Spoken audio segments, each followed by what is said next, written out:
terima yang terbaik daripada Tuhan. Di ibadah yang pertama saya sampaikan tentang firman. Firman itu adalah pewahyuan yang terbesar yang Yesus pernah ajarkan adalah ternyata firman itu sebuah benih. Kalau kita berhasil atau mampu menanamkan firman dalam hati kita, maka firman itu akan menghasilkan buah yang dahsyat, perubahan yang luar biasa. Saya jelaskan ya tadi pagi, kalau Anda punya kesempatan Anda bisa dengarkan ulang pesan tadi pagi. Dan di ibadah ini saya akan sampaikan tentang mimpi. Saudara, coba kita buka sama-sama dulu, kita buka di Kejadian pasal yang ke-37, kita baca di ayatnya yang kelima. Kejadian 37 ayat yang kelima. Pada suatu kali bermimpilah Yusuf. Lalu mimpinya itu diceritakannya kepada saudara-saudaranya, sebab itulah mereka lebih benci lagi kepadanya. Katakan bermimpilah Yusuf. Saudara, ada beberapa macam mimpi. Yang pertama adalah waktu kita tidur, ada bunga tidur. Kita bermimpi karena kita kepikiran, kita sibuk sepanjang hari, lalu kita bermimpi.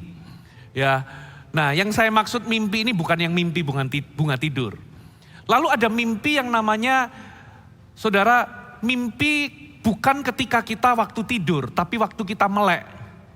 Itu bicara tentang kerinduan-kerinduan kita untuk mencapai sesuatu, kerinduan-kerinduan kita untuk mengalami sesuatu di masa depan. Itu adalah sesuatu yang kita kejar supaya kita itu bisa capai dalam kehidupan ini. Lalu yang ketiga, ini adalah sebuah tujuan atau rencana Allah yang Tuhan tetapkan atas hidup kita. Saudara, jadi hari ini Anda harus tahu bahwa Tuhan itu menciptakan kita ini beda dengan binatang. Hewan dan binatang itu tidak punya kemampuan untuk bermimpi. Tapi Anda dan saya itu Tuhan sudah install, Tuhan itu ciptakan kita dengan kapasitas untuk bermimpi. Yang setuju katakan amin. Kita ini dicipta serupa dengan gambar Tuhan. Tuhan itu punya kemampuan untuk merancang, mendesain, memimpikan sesuatu dunia dan segala isinya itu karena Tuhan memimpikannya terlebih dahulu. Nah, kita diciptakan serupa dengan gambar Tuhan. Kita punya kemampuan untuk bermimpi. Ada amin? Dan Tuhan memberikan kita kemampuan untuk bermimpi bukan supaya kita ini Tuhan itu memberikan kita kemampuan untuk bermimpi supaya kita ini menggunakan kemampuan itu selama kita hidup di bumi.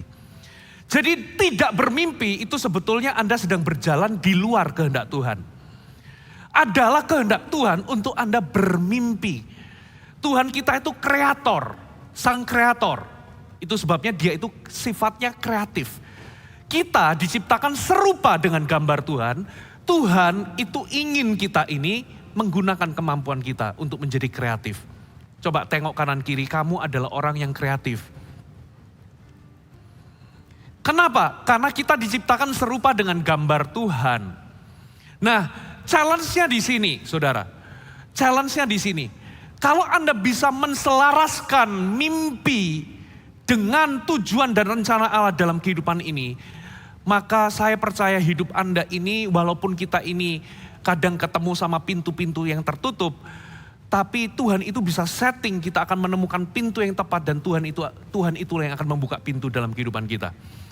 Ya, itulah sebabnya challenge kita adalah gunakan kemampuan Anda untuk bermimpi untuk menggenapi rencana Allah atau tujuan Allah kenapa kita ada di muka bumi ini. Itu challenge kita.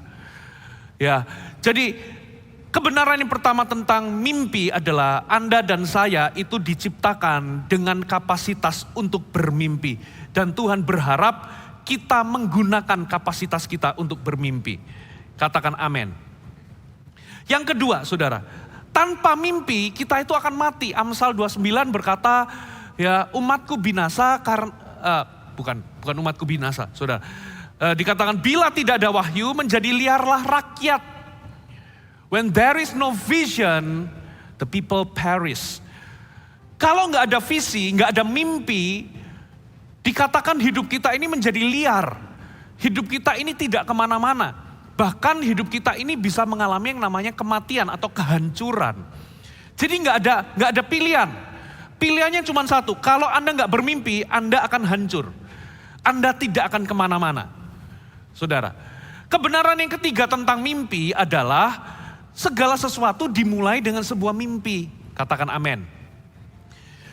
Dunia, alam semesta dan segala isinya itu tercipta karena Tuhan sudah memimpikannya.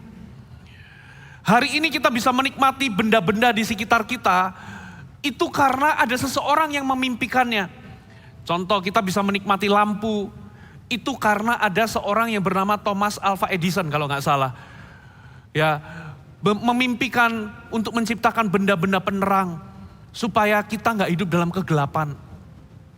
Kita ini bisa berkomunikasi di beda tempat, berbeda jarak, tapi kita bisa berkomunikasi melalui handphone, telepon. Zaman dulu telepon, sekarang smartphone.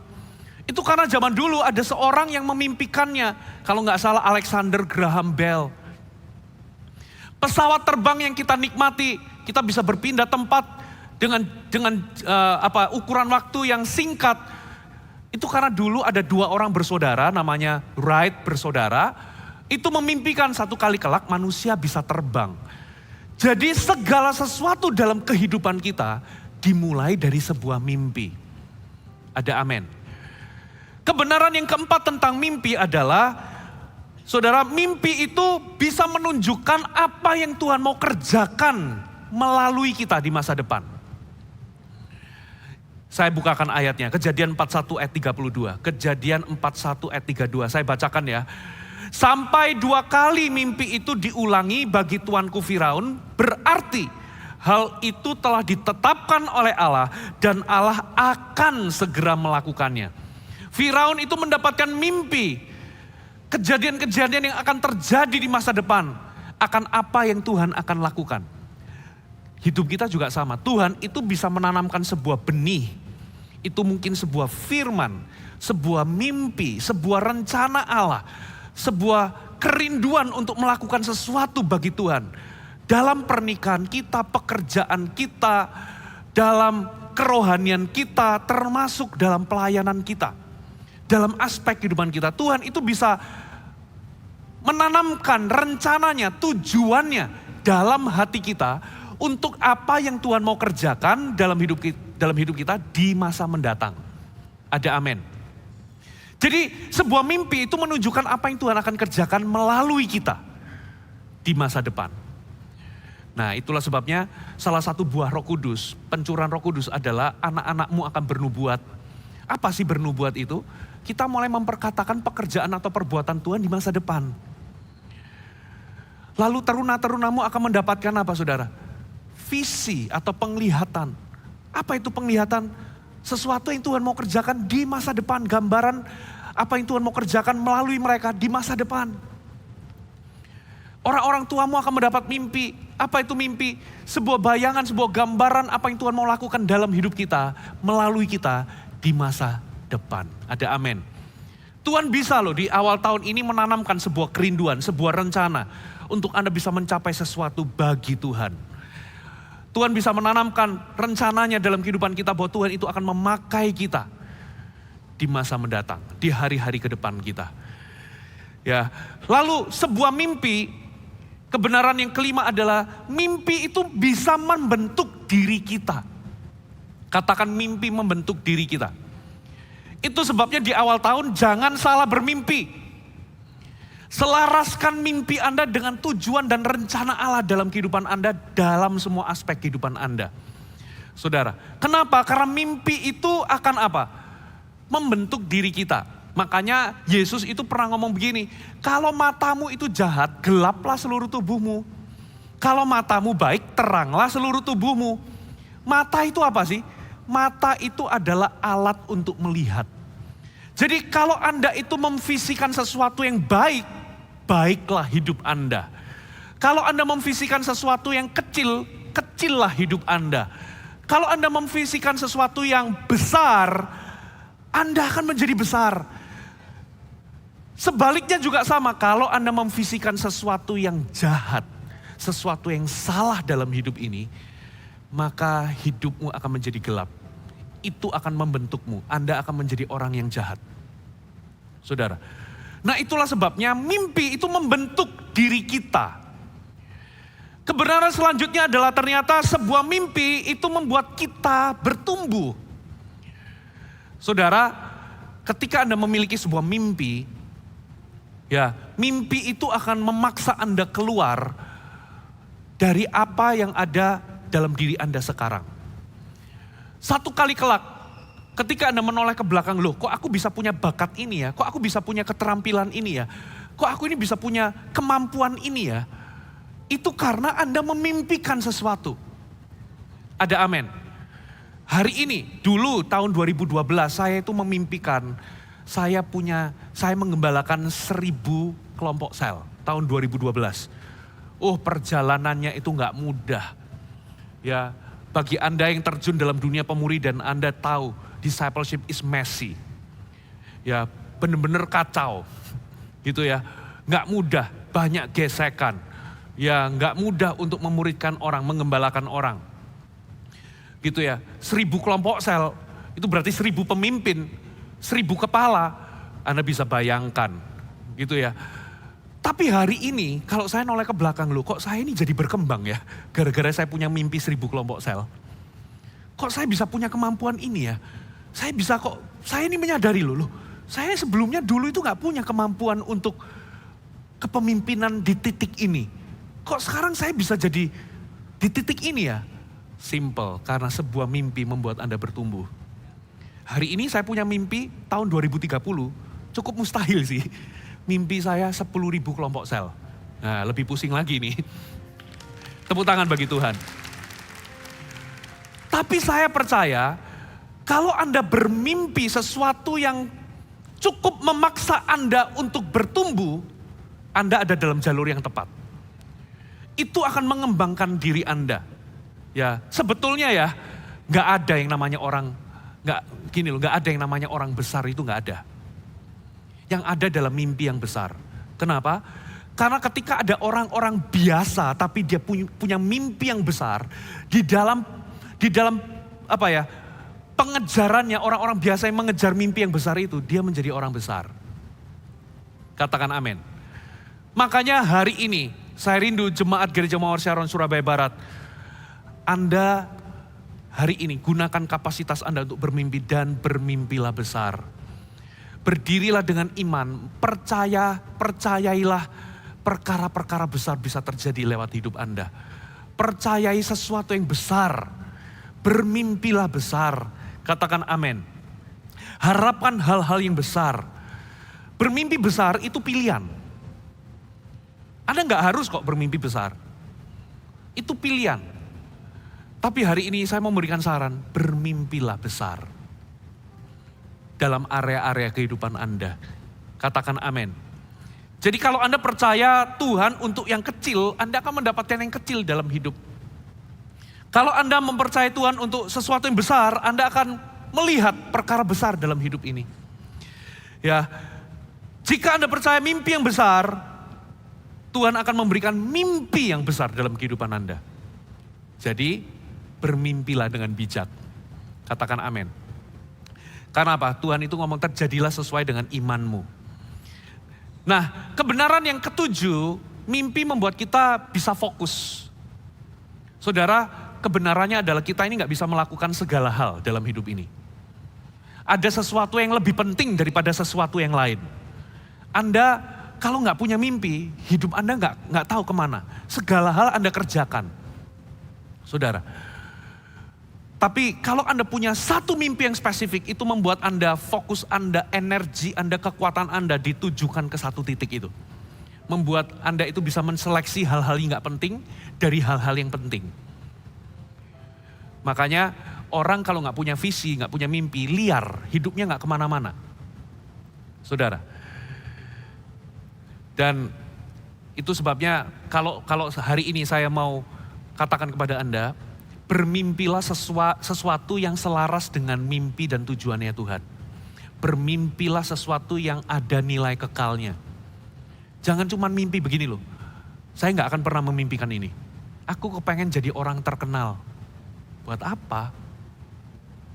Ya, Alkitab itu katakan terkenal itu vain glory. Apa ya, pujian sia-sia. No. bermimpilah untuk jadi berkat. Bukan untuk terkenal. Kalau Anda jadi terkenal ya sudah, puji Tuhan. Tapi bukan itu yang Anda capai.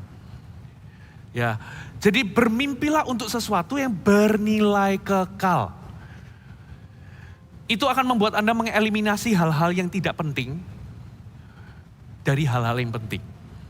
Kebenaran berikutnya adalah mimpi itu bisa mengembangkan iman Anda.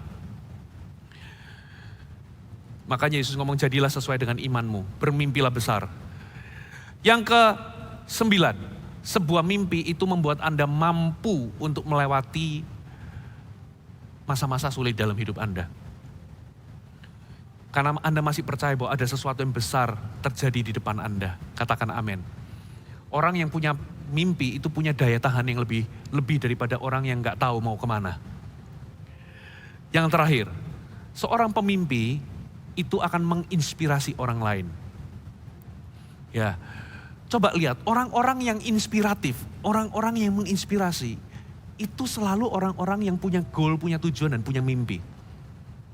Gak ada orang yang gak bermimpi lalu menginspirasi. Saya terinspirasi dengan hidupmu. Kenapa? Karena hidupmu itu gak tahu kamu mau kemana. Gak ada, saudara. So, kalau Anda ingin menginspirasi orang jadi teladan, jadilah pemimpi. Katakan amin. Nah, coba kita lihat ayat berikutnya ya. Kita tadi baca di ayat yang kelima. Kita baca ulang ya, kita baca ulang. Pada suatu kali bermimpilah Yusuf. Lalu mimpinya itu diceritakannya kepada saudara-saudaranya, sebab itulah mereka lebih benci lagi kepadanya. Lingkari kata lebih benci. Nah, saya mau memberikan sebuah kebenaran tambahan. Ternyata iblis itu benci sama pemimpi. Setan itu benci sama orang yang mulai bermimpi. Sebetulnya dia benci kenapa? Karena dia takut. Dia takut ada orang-orang yang biasa, orang-orang Kristen yang berdiri dengan iman, mempercayai perkara-perkara besar bisa terjadi melalui hidupnya. Makanya dia nggak mau kita bermimpi. Setan benci sama pemimpi.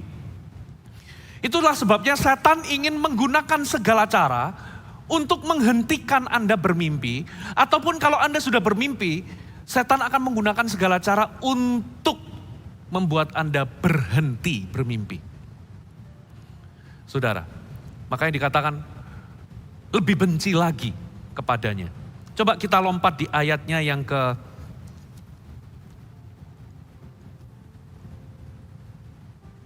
sebentar. 19. Kejadian 37 ayat 19. Kata mereka seorang kepada yang lain, lihat tukang mimpi kita itu datang. Katakan tukang mimpi. Ini harus jadi goal kita. Kita harus menjadi pemimpi. Amin. Gini loh, Anda bisa bermimpi tapi belum tentu Anda pemimpi. Gini loh, Bapak Ibu. Tujuan Tuhan atau rencana Allah dalam hidup kita itu gak pernah berubah. Tapi mimpi dalam hidup kita itu bisa berubah-ubah. Sesuai dengan apa? Sesuai dengan usia, sesuai dengan tingkatan-tingkatan dalam kehidupan kita, sesuai dengan musim-musim dalam kehidupan kita. Contoh, dulu saya bermimpi 1000 kelompok sel, sekarang saya nggak bermimpi 1000 kelompok sel lagi. Saya bermimpi, mimpi saya udah berubah. 10.000 kelompok sel. Dulu bagi saya bermimpi 3.000 jemaat itu mustahil, sampai jengking-jengking saya itu. Ya, sekarang saya nggak bermimpi lagi 3.000 murid. Saya memimpikan 100.000 murid sekarang. Jadi mimpi dalam hidup kita itu berubah-ubah. Tapi rencana Allah, tujuan Allah tidak pernah berubah dalam hidup kita. Katakan amin. Nah, itulah sebabnya Tuhan itu mau kita menjadi tukang mimpi. Kalau Anda cuma bermimpi sekali, itu bukan pemimpi namanya.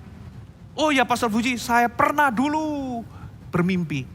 Pertanyaan sekarang, apa mimpimu? Jadilah tukang mimpi, katakan amin. Nah, lalu dikatakan begini, sekarang marilah kita bunuh dia dan kita lemparkan ke dalam salah satu sumur ini.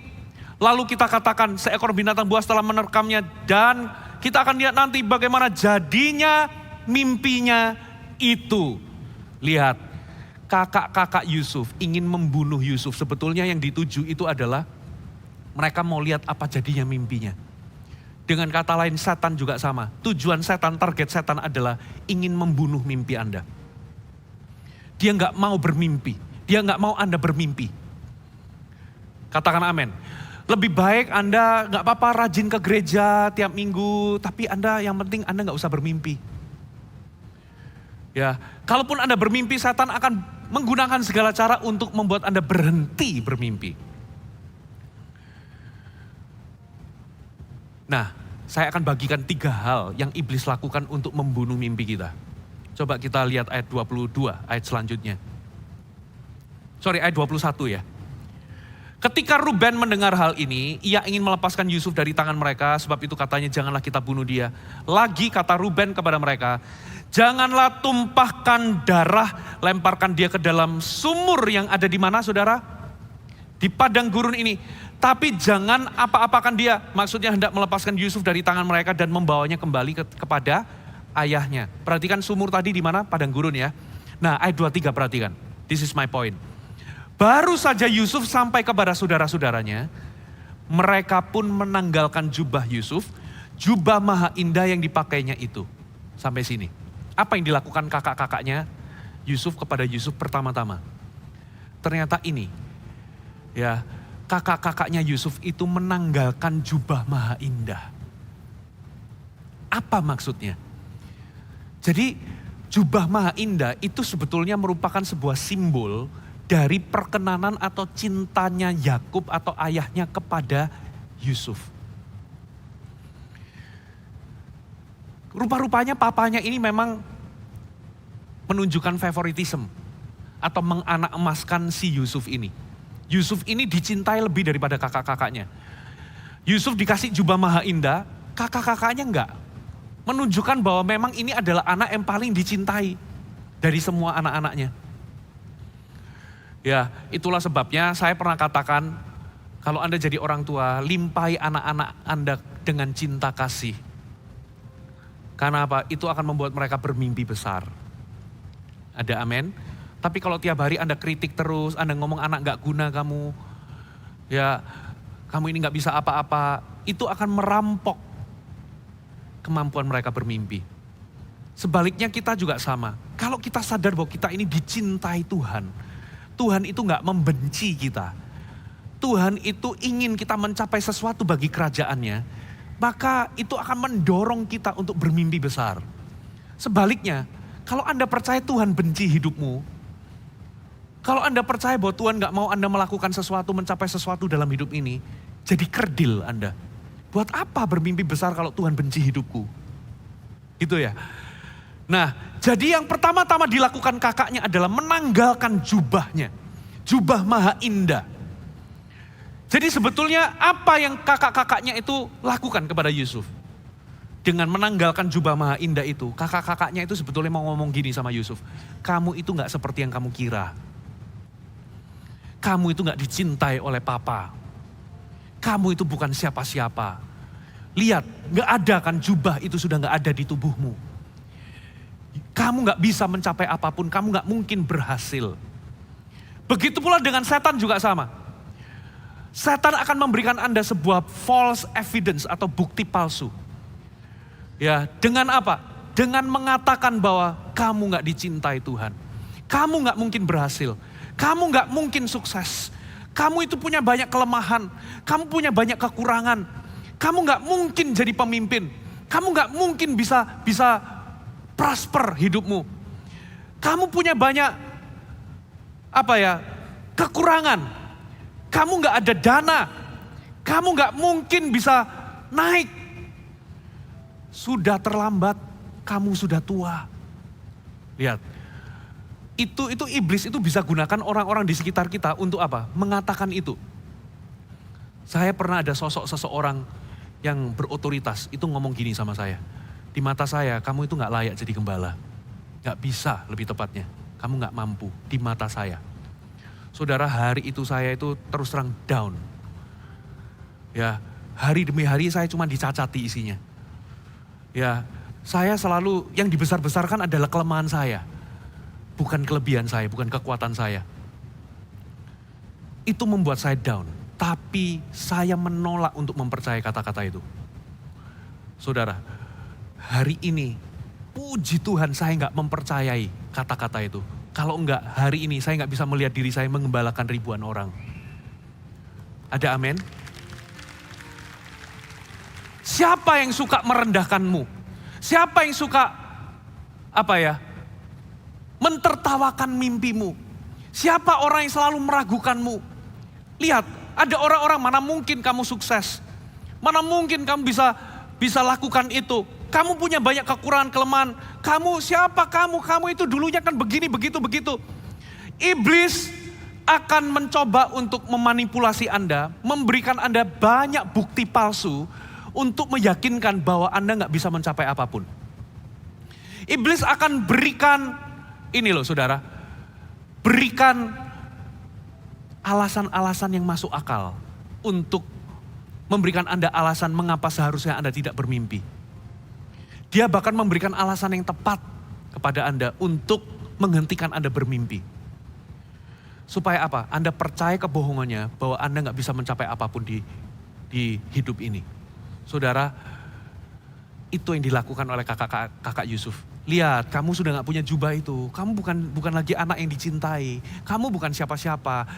Ya, kamu gak bakal jadi apa-apa seperti yang kamu mimpikan.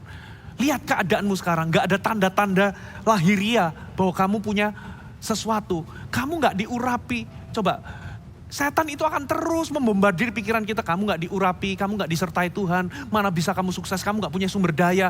Kamu gak punya kekuatan. Terus membesar-besarkan kelemahan dan kekurangan kita. Gitu ya. Tapi terus-menerus mengecilkan kekuatan kita. Dan iblis, setan ingin membunuh Anda dengan itu. Membunuh mimpi Anda dengan itu. Kalau Anda mempercayai, that's it. Iya ya betul ya. Aku ini gak lulus kuliah, mana bisa sukses. Aku gak menempuh pendidikan yang tinggi, mana mungkin aku sukses. Bener juga ya. Siapa aku ini? Aku ini gak punya bakat, gak punya talenta. Mana bisa aku ini berhasil dalam hidup ini. Nah, kalau Anda mempercayai itu, that's it. Anda gak akan lagi bermimpi. Iblis berhasil menghentikan Anda untuk bermimpi.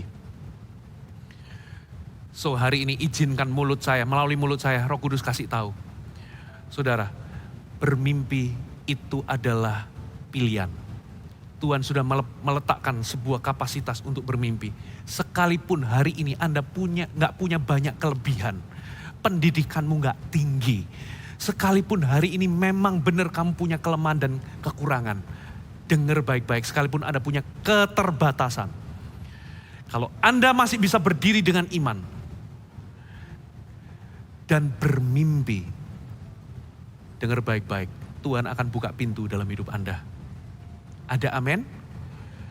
Nah, hal yang kedua, jadi kalau yang pertama, iblis akan memberikan kita bukti-bukti palsu untuk Anda mempercayai kebohongan. Yang kedua, coba kita lihat ayat yang ke-24. Dan mereka membawa dia dan melemparkan dia ke dalam sumur. Sumur itu tadi letaknya di mana? Padang gurun. Sumur itu kosong, tidak berair. Hal yang kedua yang kakak-kakaknya Yusuf itu lakukan kepada Yusuf adalah yang pertama diambil jubahnya, ditanggalkan jubahnya. Yang kedua adalah dilempar ke sumur yang kosong. Yang kering, tidak ada airnya. Ini yang iblis lakukan dalam hidup kita ini begini. Dia akan menggunakan keadaan-keadaan yang sulit untuk menghentikan Anda bermimpi. Karena kenyataannya begini, dalam perjalanan Anda mencapai mimpi, Anda akan ketemu dengan masalah. Anda akan ketemu dengan kemustahilan. Anda akan ketemu sama kendala. Anda akan ketemu dengan rintangan ataupun halangan. Karena memang Tuhan gak pernah menjanjikan bahwa hidup kita ini pasti akan selalu mulus. Kalau ketemu pintu pasti langsung kebuka semua. Enggak, Anda akan ketemu sama pintu tertutup, sama keadaan-keadaan sulit. Tapi hari ini saya mau ingatkan, saya mau tanya, Yusuf itu ada di sumur itu selamanya atau cuman sementara? Sementara, saudara. Jadi hari ini kalau Anda itu ketemu sama kesulitan, Anda ketemu sama yang namanya masalah, kendala, kemustahilan, Anda ketemu keterbatasan, saudara ketemu sama oposisi atau penentang. Saudara, saya memvisikan tahun 2012, visi untuk bisa punya 1.000 kelompok sel. Waduh, enggak semuanya itu nurut-nurut, siap. Enggak, saudara. Ada banyak orang enggak mau jadi pemimpin. Ada banyak kendala, ada banyak kemustahilan. Ada orang yang ngomong begini, ini visi ini kayak perusahaan, ini gereja atau perusahaan? Ada loh. Pasti Anda akan ketemu sama apa? Penentang. Anda ketemu dengan masalah. Bisa jadi Anda punya mimpi untuk pekerjaan Anda, karir Anda atau usaha Anda. Justru malah di masa pandemi ini declining atau malah bangkrut. Nah, iblis akan gunakan keadaan-keadaan sulit yang sebetulnya sementara ini untuk membuat Anda berhenti bermimpi, untuk membuat Anda letakkan mimpi itu lalu dikubur di tanah. Saya mau katakan, dengar baik-baik, jangan buru-buru menguburkan mimpi Anda. Hanya gara-gara keadaan sulit yang sementara ini. So, hanya gara-gara hari ini Anda gagal. Jangan Anda memvonis masa depan Anda suram. Katakan amin. Hanya gara-gara hari ini Anda bangkrut, jangan katakan bahwa aku pasti gak berhasil di masa depan. Jangan vonis masa depanmu dari keadaan sulit yang Anda alami hari ini. Hanya gara-gara hari ini Anda kehilangan banyak hal, karena pandemi ini mungkin menggoncang Anda. Dengar baik-baik, jangan memvonis hidup Anda bahwa selama-lamanya Anda akan gagal. Anda gak bisa berhasil. Karena apa? Keadaan sulitmu yang sementara ini hanyalah sementara. Saudara, itu ada due date-nya, ada expired date-nya. Nah, di titik ini, apa yang perlu Anda lakukan? Jangan buru-buru kuburkan mimpi Anda. Tetaplah bermimpi. Yang terakhir, saudara, apa yang dilakukan oleh kakak-kakak Yusuf? Kita baca di ayat yang ke-25. Kemudian, duduklah mereka untuk makan.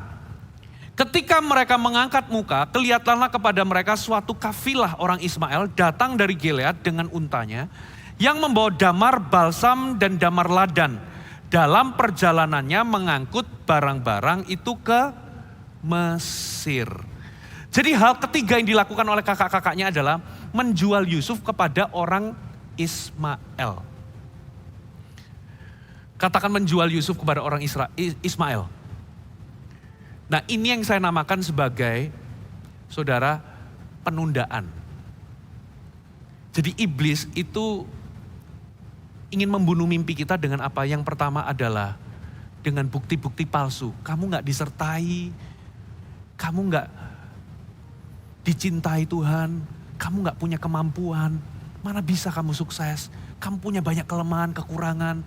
Lihat di masa lalu kamu itu punya banyak kesalahan. Kamu sudah tua, terlambat untuk bermimpi. Saya mau kasih tahu, ada seorang pensiunan angkatan darat yang bernama Kolonel Sanders. Setelah dia pensiun, dia gak ngerti bagaimana untuk bisa melanjutkan hidup. Lalu dia bermimpi. Dia itu punya resep, namanya resep ayam goreng. Dia bermimpi, aku akan buka depot di mana-mana. Lalu dia coba tawarkan resepnya dia ke banyak restoran. Dia menerima 1000 kali penolakan. Orang ngomong, mana bisa, mana laku resep begini. Gak ada orang yang mau, apalagi di barat ini resep apaan. Gak ada orang satupun orang yang mau ambil resepnya dia. Dia menerima 1000 penolakan. Tahu gak usianya dia waktu itu umur berapa? Umur 70, saudara. Lalu akhirnya dia bermimpi untuk membuka depot sendiri. Memang dia meninggal umur 80. Saudara, berarti sisa hidupnya cuma 10 tahun. Tapi 10 tahun itu dia gunakan untuk bermimpi. Hari ini, saudara, di negara mana yang gak ada KFC? Saya waktu kecil, makanan termewah saya itu kalau papa saya belikan ayam goreng ini, Waduh, makan saya bisa 3 piring. Gitu ya. Hari ini kalau Anda merasa bahwa usia Anda sudah senja, jangan dengarkan kata-kata setan. Bermimpilah. Katakan amin. Kamu sudah telat. Kamu punya banyak kelemahan. Kamu masih muda. Kamu gak punya pengalaman. Iblis akan berikan segudang alasan yang masuk akal dan alasan yang tepat untuk meyakinkan Anda bagaimana seharusnya Anda gak perlu bermimpi lagi. Jangan dengarkan. Yang kedua, dia akan gunakan keadaan-keadaan sulit yang sementara untuk membunuh mimpi Anda. Yang ketiga, dia akan gunakan penundaan-penundaan dalam hidup kita untuk membuat kita berhenti bermimpi. Saudara, ternyata gini loh, masalahnya dengan masyarakat kita ini disuguhkan dengan berbagai, apalagi di zaman modern, dengan berbagai suguhan-suguhan yang instan. Betul ya? Kita ini dunia ini sedang, perubahan dunia ini adalah ingin menciptakan sesuatu yang kalau bisa cepat itu lebih baik. Zaman dulu kita bayar tol pakai bayar gitu ya, pakai uang, lalu orangnya masih lihat ngitung kembaliannya, itu lama. Sekarang pakai kartu, lebih cepat, betul nggak? Ini pun masih pelan, gitu ya. Di negara lain nggak perlu pakai berhenti, tinggal lewat sudah langsung terkuras uang kita, gitu ya. Nah, akibatnya kita ini sudah terbiasa dengan yang namanya mentalitas instan.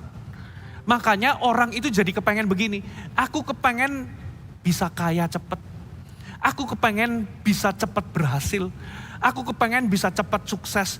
Kalau kita punya mimpi, kita kepengen mimpi kita itu terjadi secepat kilat. Dan yang buruknya dari mentalitas instan ini adalah ketika mimpi kita ini tidak terjadi secepat yang kita kira, kita menjadi mudah menyerah. Di tengah jalan kita menganggap, ya sudah, kita letakkan mimpi ini dan kita nggak lagi bermimpi. Nah, itu problemnya. Masalahnya begini, dalam hidup ini kadangkala Tuhan itu sengaja menunda sesuatu dalam hidup kita. Ada penundaan-penundaan. Tuhan mengizinkan kita menunggu lebih lama. Why? Kenapa Tuhan izinkan kita menunggu? Begini, saya temukan paling tidak ada 2 alasan. Yang pertama, karena Tuhan itu ingin membesarkan atau memperbesar kapasitas kita terlebih dahulu. Karena Tuhan tahu penggenapan mimpi kita itu lebih besar daripada apa yang kita bisa handle hari ini. Makanya Tuhan itu berurusan memperbesar kapasitas kita. Ya, saya dulu canangkan 1000 CG, itu tahun 2012, saya tuh pengennya tahun depan sudah langsung 1000. Tapi saya tahu kalau di tahun 2013 itu 1000 saya nggak bisa handle. Saya belum punya kapasitas untuk handle. Bisa jadi malah berantakan. Yang kedua, kenapa Tuhan izinkan kita menunggu? Karena Tuhan itu masih melihat bahwa karakter kita ini belum siap. Jadi Tuhan itu hendak mempersiapkan karakter kita. Ada amin. Jadi sebetulnya kenapa Tuhan itu izinkan kita menunggu? Karena Tuhan sedang mempersiapkan kita. Jadi kalau Anda alami kemunduran, kalau Anda alami penundaan, jangan menyerah di tengah jalan. Setialah di situ. Kenapa? Karena sebetulnya your setback is your setup. Kemunduranmu, penundaanmu adalah persiapan menuju penggenapan mimpi. Katakan amin. Nah, coba ya, apa yang Habakuk katakan? Habakuk, coba saya bukakan ya. Habakuk pasal yang ke-2 ayat 3-4. Sebab penglihatan itu atau mimpi itu, visi itu masih menanti saatnya. Tapi ia bersegera menuju kesudahannya dengan tidak menipu. Apabila berlambat-lambat, kalau ada penundaan, gak secepat yang Anda kira, nantikanlah itu, katakan nantikanlah itu. Jadi jangan menyerah, tapi nantikanlah itu, sebab itu sungguh-sungguh akan datang dan tidak akan bertangguh. Sesungguhnya orang yang membusungkan dada tidak lurus hatinya, tapi orang benar itu akan hidup oleh imannya atau percayanya. So, kalau Anda mengalami penundaan, Anda harus menunggu. Dengar baik-baik, jangan lepas imanmu. Orang benar hidup oleh imannya. Jangan menyerah tapi nantikanlah itu. Katakan nantikanlah itu. Petani itu tahu waktu dia nabur besok gak langsung panen. Harus menunggu beberapa bulan. Mau tanam jagung kayak padi kayak. Nah, apa yang dilakukan petani? Dia sabar menunggu. Nah, sabar menunggunya petani itu bukan berarti makan tidur, ongkang-ongkang kaki gak lakukan apapun. No. Tiap hari petani itu harus menyirami ladangnya. Membersihkan dari hama, membersihkan atau menghalau rubah-rubah kecil yang merusak tanaman. Menghalau burung-burung, mencabut setiap semak duri. Tiap hari disirami, dipupuki. Jadi menunggu itu bukan berarti diam menganggur. Menunggu itu berarti Anda tetap setia, kerjakan tanggung jawab Anda dengan penuh iman. Katakan amin. Walaupun berlambat-lambat, itu pasti akan Anda capai asal Anda tidak menyerah di tengah jalan. Nah, masalahnya banyak orang ketika mimpinya gak datang secepat yang dia harapkan. Dia menguburkan mimpi itu, dia gak lagi bermimpi, dia gak lagi kerjakan mimpinya. Dan iblis menang. So, hari ini, kalau Anda lihat Yusuf itu dijual ke orang Ismail. Saya mau tanya, orang Ismail itu bawa dia kemana? Ke Mesir. Di Mesir itu dia jadi budak. Lalu gara-gara dia ini difitnah, dia masuk ke penjara. Di penjara dia itu bukan di penjara setahun 2 tahun loh. Saudara, kalau katakanlah dia dijual, dia jadi budak itu mungkin setahun. Gini, dari dia terima mimpi sampai dia jadi penguasa di Mesir itu 14 tahun. Ya, kalau tahun pertama dia jadi budak, lalu tahun keduanya dia di penjara, berarti dia di penjara itu minimal 11 sampai 11 tahun. Berarti itu panjang penjaranya itu. Bukan cuman sebulan 2 bulan dia di penjara, tapi lama. Di titik itu dia mungkin sudah lepaskan mimpinya. Tapi tahukah, justru di penjara itu, itulah jalan menuju penggenapan mimpi. Gara-gara apa? Ada seorang juru minuman yang dia tafsirkan mimpinya. Gara-gara dia ditafsirkan lalu dia keluar, satu kali kelak ketika Firaun membutuhkan seorang yang bisa menafsirkan mimpi, juru minuman ini ingat sama siapa? Yusuf. Dan Yusuf keluar, Yusuf menafsirkan mimpinya Firaun, lalu dia dipercaya menjadi penguasa. Justru dengan dijualnya dia ke Mesir, dengan dia di penjara, itu adalah set-up-nya Tuhan. Skenario-nya Tuhan untuk justru menggenapi mimpinya. Jadi kalau Anda alami penundaan, itu adalah Tuhan yang ngatur. Untuk apa? Supaya Anda menggenapi mimpi Anda pada ujungnya. Ada amin. Kita berikan tepuk tangan bagi Tuhan ya. Saya tutup dengan ini, kita kembali ke Kejadian 37 ayat yang ke-6 sampai ayat yang ke-8. Jadi apa respon kita? Saya tutup dengan ini. Ayat yang ke-6. Karena katanya kepada mereka, coba dengarkan mimpi yang kumimpikan ini. Tampak kita sedang di ladang mengikat berkas-berkas gandum, lalu bangkitlah berkasku dan tegak berdiri. Kemudian datanglah berkas-berkas kamu sekalian, mengelilingi dan sujud menyembah kepada berkasku itu. Perhatikan ayat 8. Lalu saudara-saudaranya berkata kepadanya, apakah engkau ingin menjadi raja atas kami? Apakah engkau ingin berkuasa atas kami? Dengan kata lain, kamu ini mimpi apa sih? Kamu jadi raja penguasa atas kami? Gitu ya. Jadi makin bencilah mereka kepadanya karena mimpinya dan karena perkataannya itu. Ayat 9. Perhatikan responnya Yusuf. Jadi Yusuf itu kan mimpi. Berkas gandumnya tegak, lalu kakak-kakaknya, berkas gandum kakaknya menyembah kepada berkas gandumnya dia. Lalu gusarlah dan bencilah kakak-kakaknya ngomong. Sambil ngomong begini, kamu ini mimpi apa kamu ini? Kamu mau jadi penguasa atas kami?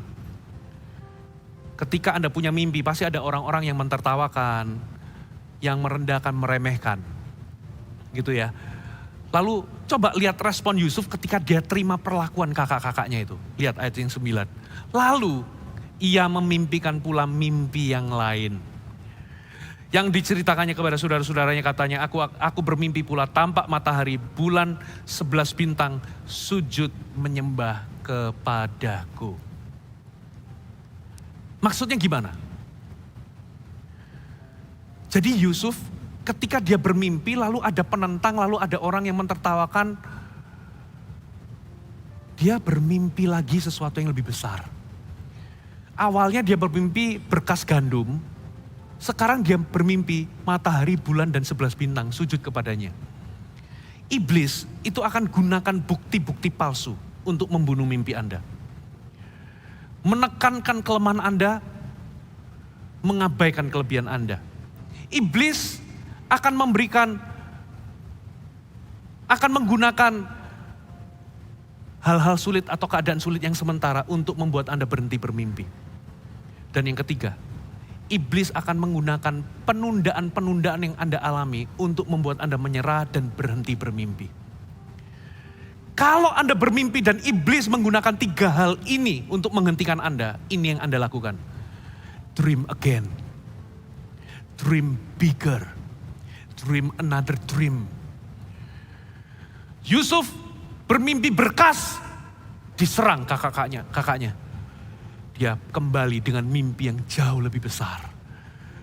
Bermimpilah melampaui semua keterbatasanmu. Bermimpilah melampaui semua keadaan sulitmu. Dan yang terakhir, bermimpilah melampaui semua penundaan-penundaan yang Anda alami. Bermimpilah lebih besar. Ada amin? Saya undang kita semua bangkit berdiri bersama-sama. Thank you Jesus, terima kasih Tuhan. Haleluya. Ku tahu rencanamu indah bagiku. Ku tahu kehendakmu baik bagiku. Ku tahu rancanganmu sempurna bagiku. Ku tahu jalan-jalanmu yang terbaik bagiku. Ku tahu rencanamu, indah bagiku. Ku tahu kehendakmu baik bagiku. Ku tahu rancanganmu sempurna bagiku. Tahu jalan-jalanmu yang terbaik bagiku. Haleluya. Ku tahu rencanamu indah bagiku. Yes Lord. Ku tahu kehendakmu. Naikkan pujian ini dengan segenap hatimu. Tahu rencanamu sempurna bagiku. Tahu jalan-jalanmu yang terbaik. Sekali lagi, oh, ku tahu rencanamu indah bagiku. Ku tahu kehendakmu baik bagiku. Ku tahu rencanamu sempurna bagiku. Tahu jalan-jalanmu yang terbaik bagiku. Buka mata sejenak. Di tahun ini pastikan Anda gunakan kemampuan Anda bermimpi. Dia telah memberikan Anda kapasitas. Tanpa visi, tanpa mimpi hidup kita liar, bahkan hancur. Gak ada pilihan seharusnya. Tidak bermimpi itu bukan kehendak Tuhan. Selaraskan hati Anda kepada tujuan dan rencana Allah dan bermimpilah besar di semua aspek kehidupan Anda. Mimpi itu bisa membentuk hidup Anda, menumbuhkan hidup Anda, mengembangkan iman Anda. Gak ada yang namanya orang besar, yang ada adalah mimpi yang besar. Hanya karena ada banyak orang-orang biasa, tapi ketika dia bermimpi besar, dia menjadi besar. Harapkan, cita-citakan perkara yang besar. Itu sebabnya iblis benci sama pemimpi. Iblis mencoba menghentikan Anda untuk bermimpi. Kalaupun Anda bermimpi, dia ingin membunuh mimpi Anda. Dia akan memberikan bukti palsu. Dia akan berkata, kamu gak mungkin berhasil. Kamu gak mungkin sukses. Kamu punya banyak kelemahan. Kamu gak punya sumber daya. Kamu sudah terlambat. Kamu sudah tua.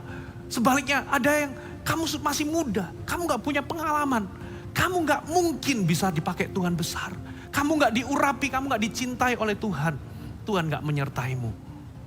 Iblis juga bisa gunakan keadaan sulit yang Anda alami waktu Anda dalam perjalanan mencapai mimpi. Pasti ada kendala, pasti ada masalah, rintangan, halangan.